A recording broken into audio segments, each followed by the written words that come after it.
వాటి దిగుబడి పెంచడం మరియు ప్రకృతి వ్యవసాయంలో విస్తీర్ణం పెంపుకి కార్యాచరణ రూపొందించాం. 2024-25 సంవత్సరంలో ఏపీ జీఎస్డిపి మొదటి ముందస్తు అంచనాల ప్రకారం వ్యవసాయం జీవీఏలో 57,187 కోట్లు, అంటే వ్యవసాయంలో వృద్ధి రేటు 22.86%గా నమోదైంది. గత ప్రభుత్వం భూసార పరీక్షలను పూర్తిగా విస్మరించింది. మన ప్రభుత్వం 2024-25లో సాయిల్ హెల్త్ అండ్ ఫెర్టిలిటీ పథకం కింద 13.09 కోట్లు నిధుల ఖర్చుతో 4,30,000 భూసార పరీక్ష పత్రాలను రైతులకు అందించింది.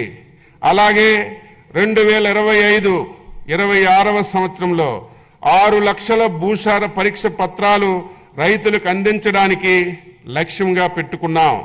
2014 నుండి 2019 వరకు అప్పటి మన ప్రభుత్వం రైతులు వారి పొలంలోని భూసారాన్ని సరిచేసుకొని మంచి దిగుబడి సాధించడానికి 3 లక్షల మెట్రిక్ టన్నులు జింకు, జిప్సం, బోరాన్ వంటి సూక్ష్మ పోషకాలను రాయితీలతో రైతులకు అందించాం.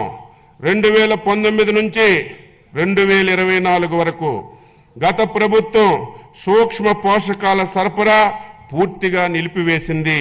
తిరిగి మన ప్రభుత్వం 2025-26 సంవత్సరంలో 5.98 లక్షల హెక్టార్ల విస్తీర్ణంలో రైతులకి రాయితీపై సూక్ష్మ పోషకాలు పంపిణీ చేయడానికి నిర్ణయించాం. ప్రస్తుతం భూసారాన్ని తెలుసుకోవడానికి వాడుతున్నటువంటి సాంప్రదాయక వెట్ కెమిస్ట్రీ స్థానంలో డైకెమిస్ట్రీ పద్ధతిని వినియోగంలోకి తీసుకురావడానికి చర్యలు తీసుకుంటున్నాం. 2024-25 సంవత్సరంలో 7.88 లక్షల క్వింటాల విత్తనాలను 268.32 కోట్ల రాయితీతో రైతు సేవా కేంద్రాల్లో పంపిణీ చేశాం. గత ప్రభుత్వం చెల్లించకుండా బకాయిలు పెట్టినటువంటి 120 కోట్లు విత్తన రాయితీని ఈ ప్రభుత్వం చెల్లించింది. ఇంకను 100 కోట్లు చెల్లించబోతున్నాం. 2025-26 సంవత్సరానికి రాయిని విత్తనం పథకానికి 240 కోట్లు బడ్జెట్లో ప్రతిపాదిస్తున్నాం. 2024-25లో 35.87 లక్షల మెట్రిక్ టన్నుల ఎరువులను సహకార సంస్థలు, రైతు సేవా కేంద్రాలు, ప్రైవేటు వర్కర్ల ద్వారా సరఫరా చేశాం. అలాగే 2025-26 సంవత్సరంలో రాష్ట్రానికి అవసరమైనటువంటి 41.38 లక్షల మెట్రిక్ టన్నుల ఎరువులు సరఫరాకు చర్యలు తీసుకుంటున్నాం. 2025-26లో ఎరువుల కొరతను నివారించడానికి ఏపీ మార్క్ఫెడ్ ద్వారా 2 లక్షల మెట్రిక్ టన్నుల ఎరువులు బఫర్ స్టాకుల నిర్వహణకి 40 కోట్లు బడ్జెట్లో ప్రతిపాదిస్తున్నాం. అన్నదాతకు అండగా నిలబడి వ్యవసాయాన్ని లాభసాటిగా మార్చేందుకు తలపెట్టిన బృహత్తర కార్యక్రమమే పొలం పిలుస్తుంది. ఈ కార్యక్రమం ద్వారా ప్రస్తుతం వ్యవసాయ రంగంలో వస్తున్నటువంటి ఆధునిక సాంకేతిక పరిజ్ఞానంతో వ్యవసాయంలో డ్రోన్లు వినియోగం, యాప్ ద్వారా పంటలపై చీడపీడలను గుర్తించి తగు చర్యలు తీసుకోవడం, ప్రకృతి వ్యవసాయ విధానాలపై అవగాహన కల్పించడంతో పాటు వ్యవసాయం అనుబంధ శాఖల క్షేత్ర సమస్యలు తక్షణ పరిష్కారం సూచిస్తున్నాం. ఆంధ్రప్రదేశ్ ప్రజా భాగస్వామ్య ప్రకృతి వ్యవసాయం ద్వారా ఇప్పటికే 10.6 లక్షల కుటుంబాలు 5 లక్షల హెక్టార్లలో ప్రకృతి వ్యవసాయాన్ని పాటిస్తున్నాయి. పీజీఎస్ ఇండియా ఆర్గానిక్ సర్టిఫికేషన్ ద్వారా 4.76 లక్షల హెక్టార్లలో 10.38 లక్షల మంది రైతుల్ని ధృవీకరణ చేస్తున్నాం.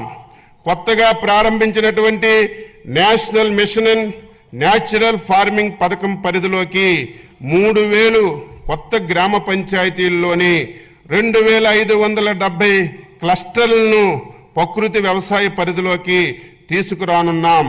2025-26లో 7116 గ్రామ పంచాయతీల్లో పిఎండిఎస్ 365 రోజులు గ్రీన్ కవరు ఏడాది పొడవునా ఆదాయాన్ని అందించే ఏ గ్రేడ్ ఏటీఎం మోడల్స్ను మొదలగు రసాయనిక రహిత ప్రకృతి వ్యవసాయాన్ని చేయిస్తున్నాం. సర్టిఫికేషన్ మరియు ట్రేసబిలిటీ అమలు చేయడానికి చర్యలు తీసుకుంటున్నాం. 2025-26 సంవత్సరంలో 15 లక్షల కుటుంబాలతో 6.5 లక్షల హెక్టార్లలో ప్రకృతి వ్యవసాయం చేయించడానికి 61.78 కోట్లు ప్రతిపాదిస్తున్నాం. ప్రతి రంగంలో స్మార్ట్ వర్క్ ఆవశ్యకం ఉంది. అలాగే వ్యవసాయం రైతు భారం కాకుండా లాభసాటి కావడానికి వ్యవసాయ యాంత్రీకరణ అవసరం.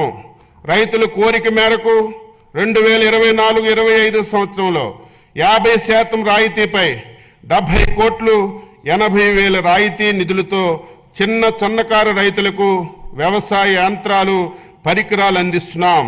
2025-26 సంవత్సరంలో కూడా ఈ కార్యక్రమం కొనసాగించడానికి 139.65 కోట్లు ప్రతిపాదిస్తున్నాం.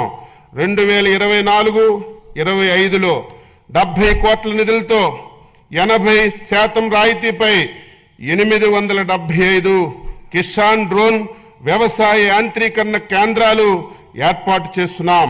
2025-26లో 1000 డ్రోన్లతో కూడిన వ్యవసాయ యాంత్రీకరణ కేంద్రాలను ఏర్పాటుకు 80 కోట్ల రాయితీతో నిధులు ప్రణాళికలో రూపొందిస్తున్నాం.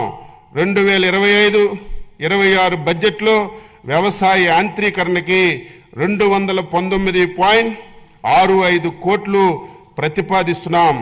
రైతులకు సాంకేతికంగా మేలైన యాజమాన్య పద్ధతులను చేపట్టడానికి స్మార్ట్ అగ్రికల్చరల్ మరియు ప్రెసిషన్ అగ్రికల్చర్ విధానాలు తీసుకురావడానికి రాష్ట్ర ప్రభుత్వం తగు చర్యలు తీసుకుంటుంది. ఫార్మర్ రిజిస్ట్రీ ద్వారా రాష్ట్రంలో భూమి కలిగి ఉన్న ప్రతి రైతుకి ప్రత్యేక గుర్తింపు సంఖ్యనిస్తున్నాం. ఈ గుర్తింపు సంఖ్య ఆధారంగా ప్రభుత్వ పథకాలను రైతులకు సులభతరంగా అందించడానికి వీలు కలుగుతుంది. పంట సాగు చేసి ప్రతి వాస్తవ సాగుదారుని వివరాలు ఈ పంటలో నమోదు చేయడం వల్ల అసలైనటువంటి రైతులకు పంటల బీమా, వడ్డీ లేని రుణాలు, మద్దతు ధర, ఇన్పుట్ సబ్సిడీ మొదలగు సంక్షేమ పథకాలు అందిస్తున్నాం. ఏపీఎస్ఎస్ యాప్ ద్వారా రైతులు పొలాల్లో గమనించి పురుగులు, తెగుళ్ళు, ఉధృతి, పోషకాహార లోపాలను అంచనా వేసి తగు నివారణ చర్యలను రైతులకు తెలియచేస్తున్నాం. అర్హులైన కౌలు రైతులను గుర్తించి వారి కౌలు హక్కు కార్డులను జారీ చేసి సులభతరంగా పంట రుణాలు, ప్రభుత్వ సంక్షేమ పథకాల లబ్ధి అందించేందుకు కొత్త కౌలు చట్టం తీసుకురావడానికి చర్యలు తీసుకుంటున్నాం. వడ్డీ లేని రుణాల పథకం కింద రబీ 2023-24లో ఖరీఫ్ 2024 కాలాలు పంట రుణాలపై వడ్డీ రాయితీ కోసం 2025-26లో 250 కోట్లు ప్రతిపాదిస్తున్నాం. సూపర్ 6లో భాగంగా అన్నదాత సుఖీభవ పిఎం కిసాన్ పథకంలో రైతులకు రాష్ట్ర ప్రభుత్వ సాయం 14,000, కేంద్ర ప్రభుత్వ సాయం 6,000తో కలిసి సంవత్సరానికి 20,000 చొప్పున సాగు చేసే భూ యజమానులకు అందించడం జరుగుతుంది. అంతేకాక భూము లేని కౌలు రైతులకు మొత్తం 20,000 ఆర్థిక సహాయం పూర్తిగా రాష్ట్ర ప్రభుత్వ నిధుల నుంచి ఇవ్వడం జరుగుతుంది. అన్నదాత సుఖీభవ పిఎం కిసాన్ పథకం అమలుకు 2025-26 సంవత్సరం బడ్జెట్లో 9,400 కోట్లు ప్రతిపాదిస్తున్నాము.